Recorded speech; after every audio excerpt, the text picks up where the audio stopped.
രാവിലെ തന്നെ നല്ലൊരു ചൂട് ചായയും കൂട്ടി കുടിച്ചിട്ട് ഇടിയപ്പവും കടലക്കറിയായിരുന്നു രാവിലെ ഉണ്ടാക്കിയത്. അടുപ്പത്താണ് വെച്ചത്. നല്ല രസമാണ് അടുപ്പത്ത് ഇടിയപ്പവും കടലക്കറിയൊക്കെ ഉണ്ടാക്കാൻ. ഒരു ഫ്ലോയിൽ അങ്ങോട്ട് പോകും.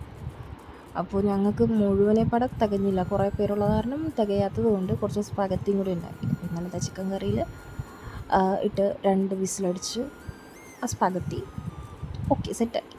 പിന്നെ പിള്ളേർക്ക് വേണ്ടിയിട്ട് സ്കൂളിൽ കൊണ്ടുപോകാൻ ചിക്കൻ പൊരിച്ച് കൂവക്ക മെഴുക്ക് പുരട്ടി ഉണ്ടാക്കി. അതും കൂടെ മിക്സ് ചെയ്ത് പിള്ളേർക്ക് വെച്ച് പിന്നെ ഉച്ചത്തേക്കുള്ള പരിപാടിക്ക് നമ്മൾ നോക്കി. അപ്പോഴാണ് കറിക്കൊന്നുമില്ല. സോ എന്ത് ചെയ്യും, ഒരു തട്ടിക്കൂട്ട് കറിയായിരുന്നു ഇന്നൊക്കെ.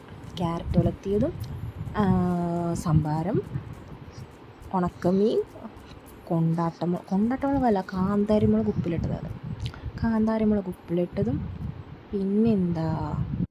പിന്നെന്താ ഉള്ളി സാമ്പാറും. നല്ല ഉള്ളിയൊക്കെ ഇട്ടിട്ട് നല്ല ടേസ്റ്റായിരുന്നു സത്യം പറഞ്ഞു കഴിഞ്ഞാൽ. കോവക്ക